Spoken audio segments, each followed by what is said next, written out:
Good morning. এখন বাজে সকাল 11টা। স্টার্ট করছি আমি এখন থেকে। আর আজকে আমার সব কাজ কমপ্লিট হয়ে গেছে। এখন শুধু মুছছি, মানে গ্যাসটা মুছছি, রান্নাঘরে ক্লিনটা করছি। আর একটা বেডশিট ভেজানো আছে, মানে বেডশিট পিলো কভার সব ভেজানো আছে, ওগুলো একটুখানি ওয়াশিং মেশিনে ওয়াশ করবো। আজকে আমি বেশি রান্না করিনি, আর সেই জন্য আজকে রাতে করব কিছু নতুন জিনিস ট্রাই। নতুন জিনিস বলতে আমার কাছে নতুন নয়, কারণ যেগুলো আমার শ্বশুরবাড়িতে অলরেডি করে প্রত্যেক বার শীতে। সেটা হলো একটা পিঠের রেসিপি, যেটা আজকে তোমার সাথে শেয়ার করব। আর আমি আজকে ফার্স্ট টাইম বানাবো, তো কি কি করতে হয়, কি কি লাগে সব আমার জানা হয়ে গেছে মাদার কাছ থেকে। তো সেইগুলোই এখন একটুখানি তার জন্য একটুখানি চাল আর ডাল ভিজাতে হবে। তো এখন সেটা ভিজিয়ে রাখবো। ভিজিয়ে রেখে যেটুকুনি কাজ বাকি আছে বললাম, সেটুকুনি সেরে স্নান করে নিয়ে তারপরে তোমাদেরকে একটা একটা করে দেখাবো। আর যখন পিঠে খাওয়ার একটা ব্লগ করেছিলাম, তো সেই পিঠে খাওয়ার ব্লগে আমি ভাজা পুরিও করেছিলাম। তো সেই ভাজা পুরিটা করে, মানে সেরকম ভাবে করে আমার বাবার বাড়িতে, কিন্তু আমি শ্বশুর বাড়িতে কিভাবে করে আজকে একটা নতুন, মানে দুটো নতুন রেসিপি তোমাদের সাথে শেয়ার করবো। একটা হচ্ছে ভাজা পুরি, একটা হচ্ছে সরুচি পুরি। তো একটার জন্য এখনই চাল আর ডালটা ভিজিয়ে রাখবো, আর আরেকটার জন্য স্নানটা করে এসে ওগুলো প্রিপারেশন করবো। আর আজকে একটু নতুনত্ব হবে। তো অনেকে হয়তো জানে, অনেকে হয়তো জানে না। তো যাদের জানে না তারা এইভাবে ট্রাই করেও দেখতে পারো। আর আজকে দুটো রেসিপি আমার কাছে নতুন, আর সেটা নিজে আমি বানাবো। এখানে আছে গোবিন্দভোগ চাল, আর এখানে আছে কলাইয়ের ডাল। তো যেহেতু আমার কাছে আতপ চাল নেই, তো গোবিন্দভোগ তো এক ধরনের আতপ, তো এই ছোট কাপটা 3 কাপ আমি চাল দেবো। তো এই ছোট কাপটা 3 কাপ আমি এই গোবিন্দভোগ চাল দেবো।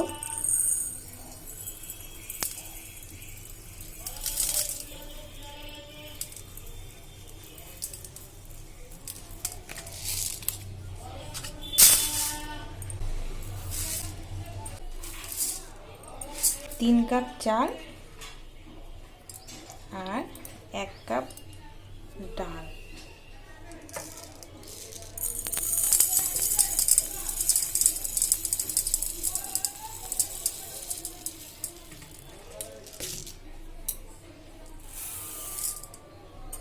আর একটু সামান্য ডালটা দেবো। 1 কাপ না, একটু 1.5 কাপ মতো হয়ে গেল। চাল আর ডালটাকে এবার জল দিয়ে ভিজিয়ে রাখলাম। এই গোবিন্দভোগ চাল আর ডাল দিয়ে যেটা করবো, সেটা সেই পিঠেটার নাম হচ্ছে সরুচি পুলি। তো এখন তো এটা ভিজিয়ে রাখলাম, তো করবো বিকেল বেলার জন্য। তো এটাকে বিকেল বেলা পেস্ট করবো। শিলপাটাতেও বাটা যায়, আমি মিক্সিতে পেস্ট করে নেবো। কারণ পেস্ট করে নিয়ে তারপরে যা করার সেগুলো করবো। তো এটা করবো সন্ধ্যাবেলায়, তো তখন তোমাদের সাথে এটা শেয়ার করবো। আর এখন যেগুলো কাজগুলো বাকি আছে সেগুলো ফলো করে করবো। স্নান করবো, স্নান করে ভাজা পুলির যে প্রিপারেশন আছে সেটা এখন একটু করে রাখবো। সন্ধ্যাবেলায় সবকটাই একটা একটা করে ফেলবো। তো ভাজা পুলির প্রিপারেশনটা এখন করে রাখি, তো সন্ধ্যাবেলায় খুব ইজি হয়ে যাবে। তো স্নান আবার হয়ে গেছে, আর এখন করব ভাজা পুলির প্রিপারেশন। মানে ভাজা পুলির জন্য যেটা, মানে মুগের ডাল আর একটু আলু আমি সিটি দিয়ে নেবো, সেদ্ধ করে রাখবো। তারপরে বাকিটা সন্ধ্যাবেলায় করবো, কারণ এগুলো করে রাখলে কি এটা ইজি হয়, তাড়াতাড়ি হয়ে যাবে। আর তার সাথে যেহেতু আলু বললাম দেবো, তো ঘরে ছিল আমার মিষ্টি আলু, যেটা আমরা বলি রাঙা আলু। তো এটা আলু যখন দেবো, তো শুধু ওই আলু কেন দেবো, নতুন আলু তো সেদ্ধ হবে হবে না টাইপের হয়ে থাকে। তো সেই জন্য ভাবলাম যে এই আলুটা তাড়াতাড়ি সেদ্ধ হয়ে যাবে, মিষ্টি আলুটা, আর একটু মিষ্টি মিষ্টি ভাবও লাগবে। তো সেই জন্য ভাবলাম এটাই দিই।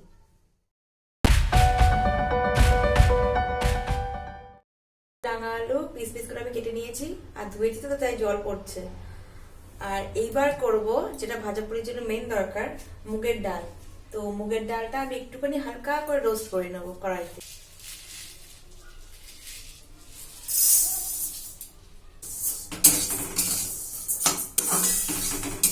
তো মুগের ডাল আমার রোস্ট হয়ে গেছে। এবার মুগের ডাল আর আলুটাকে একসাথে আমি কুকারে সিটি দিয়ে নেবো। তারপরে এটাকে রেখে দেবো, যা করার সন্ধ্যাবেলায় করবো।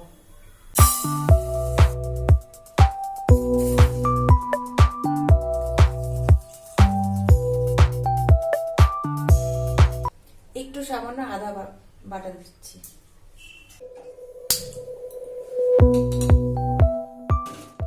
প্রথমে আমি মুগের ডাল আর রাঙা আলুটায় 3টে সিটি দিয়েছিলাম। তো 3টে সিটি দিয়ে খুলে দেখলাম যে আলুটা সেদ্ধ হয়ে গেছে, বাট ডালটা এখনো সেদ্ধ হতে বাকি আছে। তো পরে আবার একটু জল দিয়ে আমি এটা বসালাম। তো তারপরে আমি 2টো সিটি দিলাম। দুটো সিটি দিয়ে এবার দেখবো যে পুরোপুরি সেদ্ধ হয়েছে কিনা। আর যদি একটু মানে জলটা বেশি হয়ে থাকে তো তারপরে আমি চালের গুঁড়ো মিশিয়ে দিয়ে ওটাকে একটা ডো বানিয়ে ফেলবো।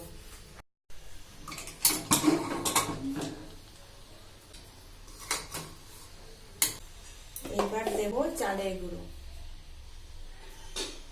এটাকে বাইন্ড করার জন্য, দিয়ে একটা ডো বানিয়ে রাখবো।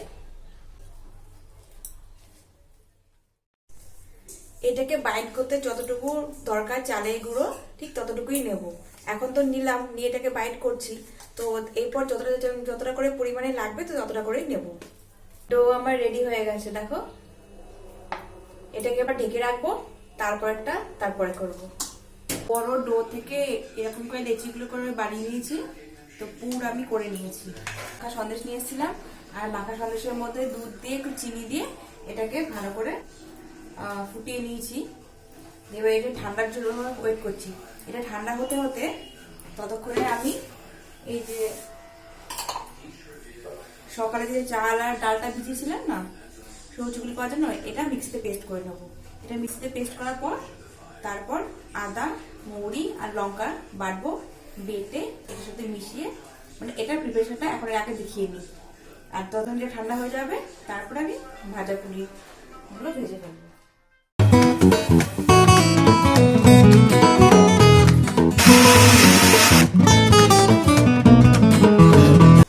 পুরো একবারে ফাইন পেস্ট হয়ে গেছে।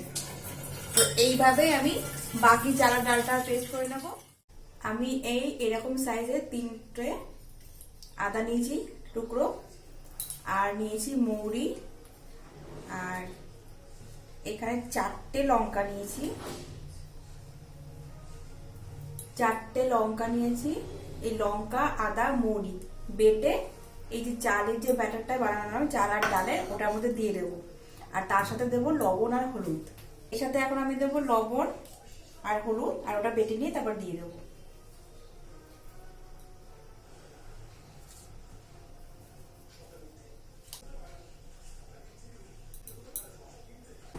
ব্যাটারটা একটু গাঢ় হয়েছে, এখনো এটার মধ্যে একটু হালকা জল দিতে হবে, অল্প সামান্য।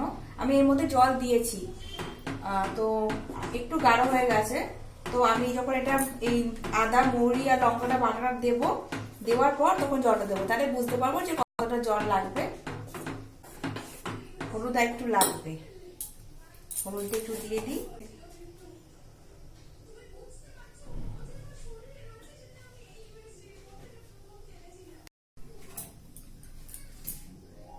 বাটা হয়ে গেছে আদা, লঙ্কা, মৌরি। এবার এটা এর মধ্যে দিয়ে দেবো,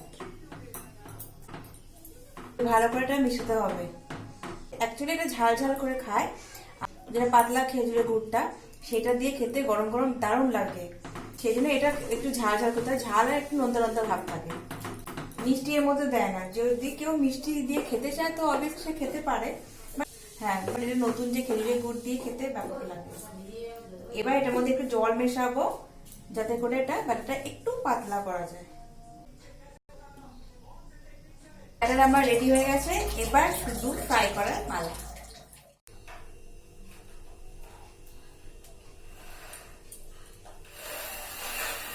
একটা ট্রাই করে দেখি যে ঠিকঠাক উঠাতে পারছি কিনা।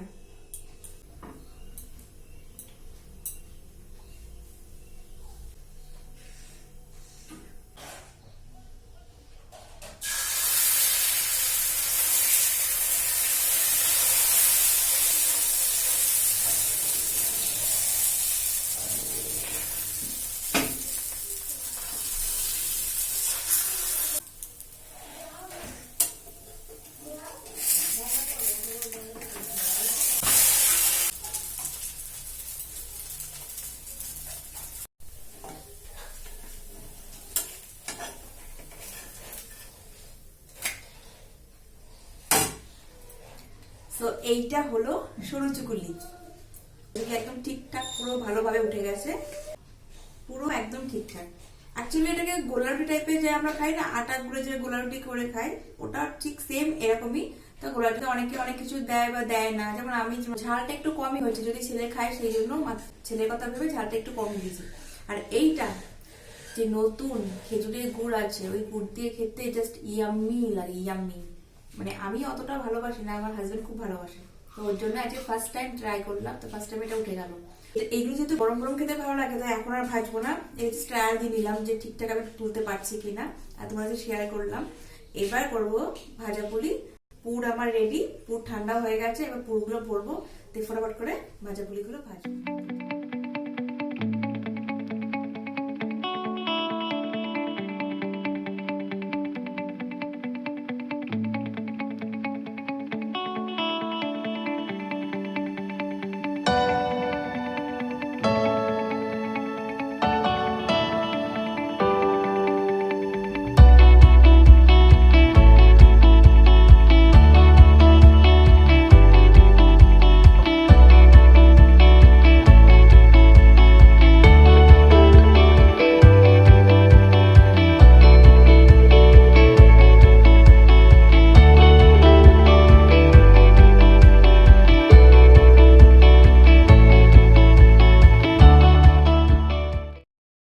আজকে মা মেয়েতে মিলে পিঠে করছি। মা করছে পাটিসাপটা, আমি করবো ভাজা পুলি। রাত তো আস্তে আস্তে বাড়ছে, তো ভাজা পুলিটা ভেজে নিই, তো ওদিকে মারোটা হতে হতে আমি সবজিগুলো ভেজে ফেলতে পারবো। এই হলো আমার ভাজা পুলি। আমার এখনো পুলির ডো অনেকটাই আছে, এই যে এটা আবার কালকে করবো, মানে আজকে এগুলো ভাজতে ভাজতে অনেক লেট হয়ে যাবে দেখে এগুলো আবার কালকে করবো, আজকে আর করবো না।